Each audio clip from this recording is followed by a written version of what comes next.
uma frase sussurrada nos corredores corporativos.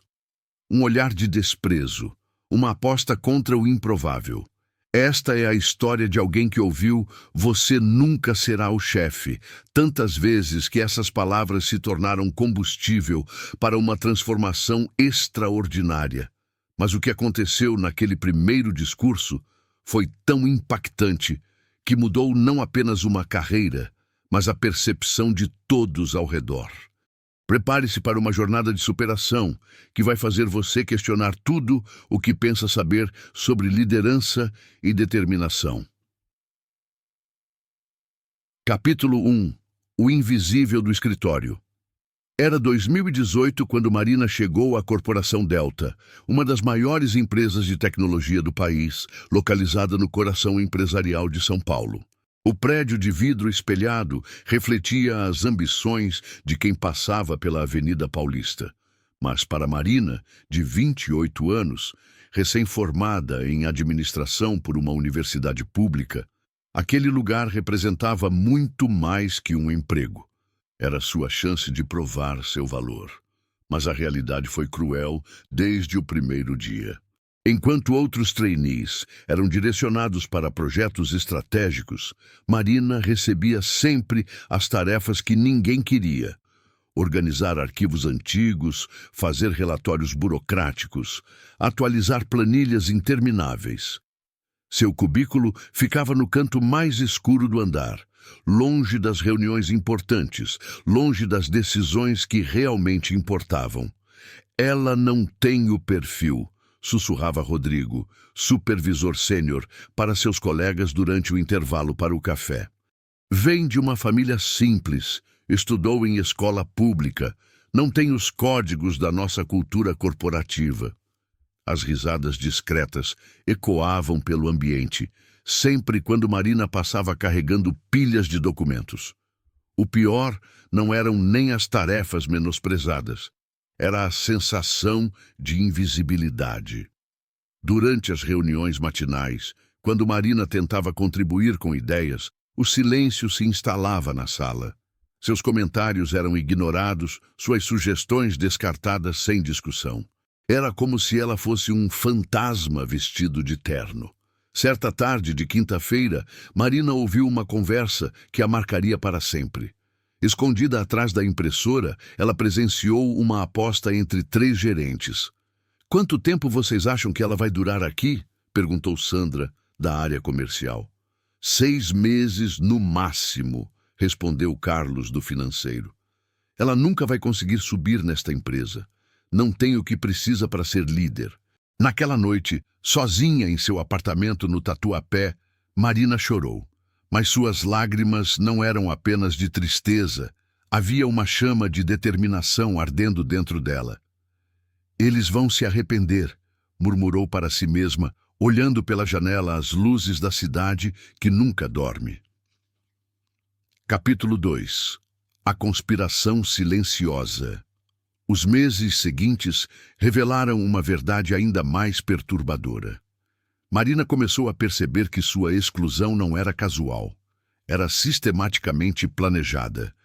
Durante uma conversa aparentemente inocente no elevador, ela descobriu que existe um grupo informal de executivos que decide nos bastidores quem tem potencial de liderança na empresa. O WhatsApp corporativo tinha grupos secretos. Reuniões de alinhamento estratégico aconteciam em restaurantes caros da Vila Olímpia, sempre sem Marina. Oportunidades de treinamento e desenvolvimento eram esquecidas quando se tratava dela. Era uma conspiração silenciosa, elegante, mas devastadoramente eficaz. Roberto, o diretor executivo, tinha uma teoria. Pessoas como ela não foram moldadas para liderar. Não têm a educação refinada, a rede de contatos certa, a experiência em ambientes de alta pressão. É melhor mantê-la onde está. É competente para tarefas operacionais. Marina descobriu isso através de Carla, uma colega da área de recursos humanos que, após algumas cervejas num bar próximo ao trabalho, confessou: "Marina, você precisa saber, eles criaram uma lista." Uma lista de funcionários que nunca vão ser promovidos para cargos de liderança. Seu nome está lá. A revelação foi um soco no estômago. Durante semanas, Marina questionou se deveria desistir, procurar outro emprego, aceitar que talvez eles estivessem certos. Mas algo dentro dela se recusava a aceitar esse destino. Ela começou a estudar obsessivamente cada pessoa naquela empresa, seus pontos fracos, suas estratégias, seus medos. E então, Marina percebeu algo que ninguém havia notado. A empresa estava caminhando para uma crise. Os números que ela organizava diariamente contavam uma história que os executivos, distraídos com seus jogos de poder, não estavam vendo. Uma tempestade se aproximava, e ela seria a única preparada para enfrentá-la. Que impressões você tem até agora sobre esta história de superação? Marina conseguirá reverter essa situação aparentemente impossível? Continue conosco para descobrir como uma simples funcionária conseguiu abalar as estruturas de poder de uma das maiores corporações do país. Capítulo 3. A oportunidade inesperada. Novembro de 2019. A corporação Delta enfrentava sua maior crise em 10 anos. Um erro estratégico catastrófico. A empresa havia investido milhões em um projeto de inteligência artificial que se revelou um completo fracasso. Pior ainda, um concorrente lançou um produto similar, mas infinitamente superior, 3 semanas antes do lançamento da Delta. O pânico se instalou nos escritórios.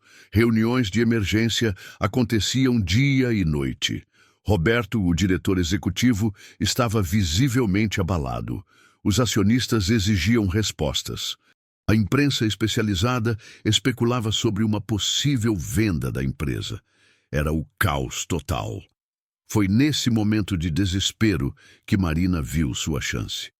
Durante todos esses meses, organizando relatórios insignificantes, ela havia identificado um padrão que ninguém mais enxergava.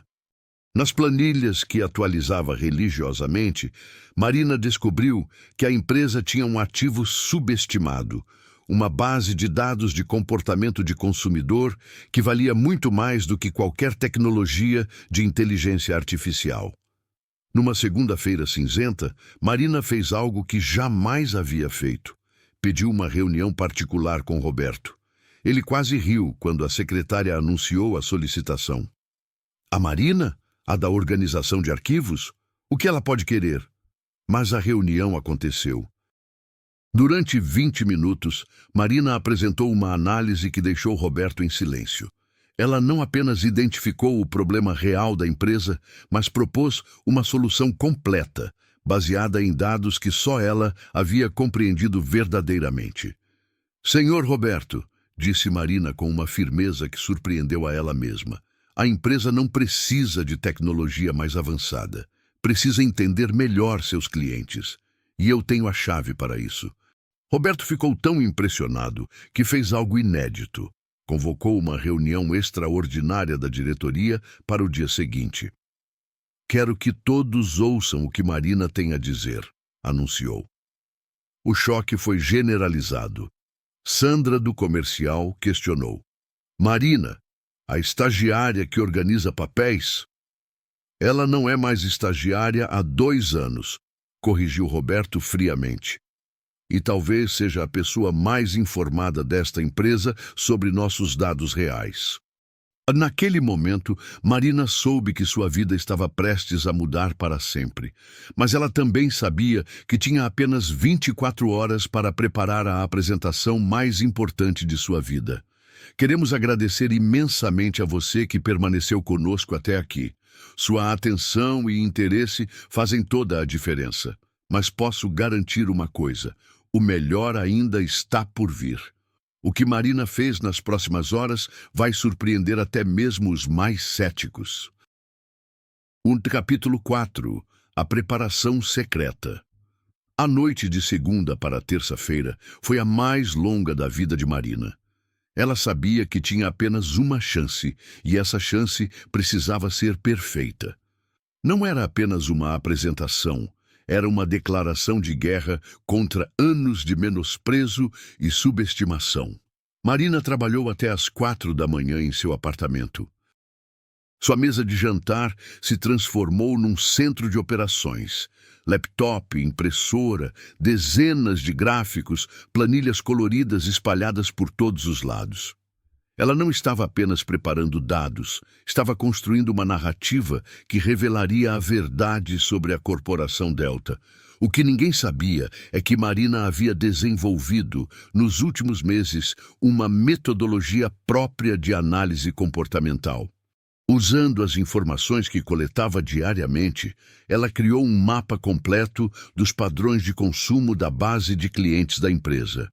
Era um trabalho de detetive corporativo que revelava insights valiosos que a diretoria nem imaginava possuir. Mais impressionante ainda, Marina descobriu que o fracasso do projeto de inteligência artificial não foi uma surpresa.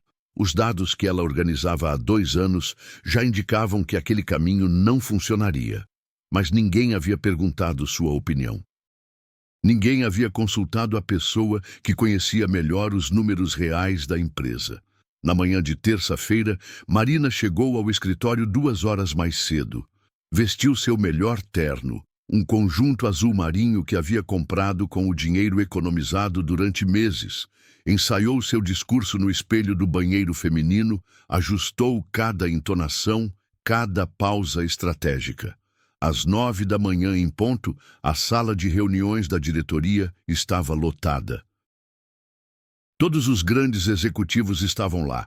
Roberto, Sandra, Carlos, Rodrigo, as mesmas pessoas que apostaram contra ela, que sussurraram que ela nunca seria chefe, que a mantiveram invisível durante 2 anos. Marina entrou na sala carregando uma pasta preta e um projetor portátil. O silêncio era ensurdecedor. Ela podia sentir os olhares de desconfiança, alguns até de deboche. "Vamos ver o que a arquivista tem para nos ensinar", murmurou alguém no fundo da sala. Mas Marina estava calma, serena, preparada. Ela conectou o projetor, organizou seus papéis e respirou fundo. Era o momento que havia esperado a vida inteira. Capítulo 5. O discurso que calou a todos, Marina, começou com uma pergunta que deixou todos desconfortáveis. "Alguém nesta sala pode me dizer quanto nossa empresa perdeu tentando criar uma tecnologia que nossos próprios dados indicavam que não funcionaria?" O silêncio foi absoluto. Roberto franziu a testa. Sandra cruzou os braços defensivamente. "2 anos atrás", continuou Marina ligando o projetor, "quando vocês decidiram que eu não tinha potencial para liderar, eu comecei a estudar algo que parecia não interessar a ninguém aqui. Vocês." A primeira imagem apareceu na tela. Um gráfico detalhado, mostrando a correlação entre as decisões da diretoria e os resultados financeiros da empresa. Este gráfico mostra que nos últimos 18 meses, 73% das decisões estratégicas desta diretoria foram contra os dados que eu organizava diariamente. Dados que ninguém se preocupou em analisar. A tensão na sala era palpável. Marina continuou, agora com uma confiança que surpreendeu até ela mesma. "Vocês investiram 15 milhões em inteligência artificial porque era o futuro, mas nossos clientes, segundo os dados comportamentais que tenho aqui, valorizam muito mais personalização e atendimento humanizado do que automação avançada. Eu sabia disso há 1 ano." E Carlos, do financeiro, tentou interromper. "Marina, você não entende a complexidade." "Entendo perfeitamente", cortou Marina, mudando o slide. "Entendo que vocês subestimaram não apenas minha capacidade, mas também a inteligência de nossos clientes. E entendo que, enquanto vocês faziam apostas sobre quanto tempo eu duraria aqui, eu estava construindo a solução para salvar esta empresa." O próximo slide mostrava um plano completo de reestruturação baseado em dados reais de comportamento do consumidor.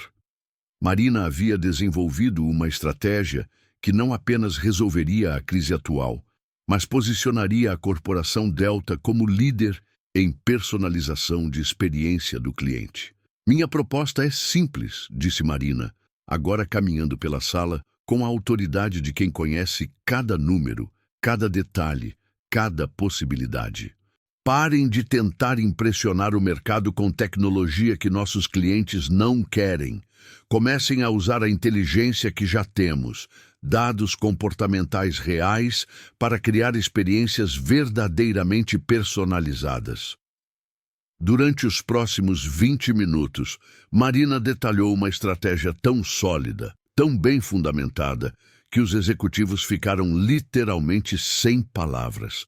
Ela havia mapeado cada segmento de cliente, identificado oportunidades de receita que a empresa nem sabia que existiam e proposto uma implementação viável em 6 meses. Quando Marina terminou, o silêncio durou quase 1 minuto completo. Roberto foi o primeiro a se manifestar. Marina, isso é extraordinário. Sandra, que meses antes havia apostado que Marina não duraria na empresa, estava visivelmente abalada. Carlos tomava notas furiosamente. Rodrigo, que sussurrava sobre Marina não ter perfil de liderança, estava boquiaberto. Há uma pergunta que preciso fazer, disse Marina, guardando seus materiais.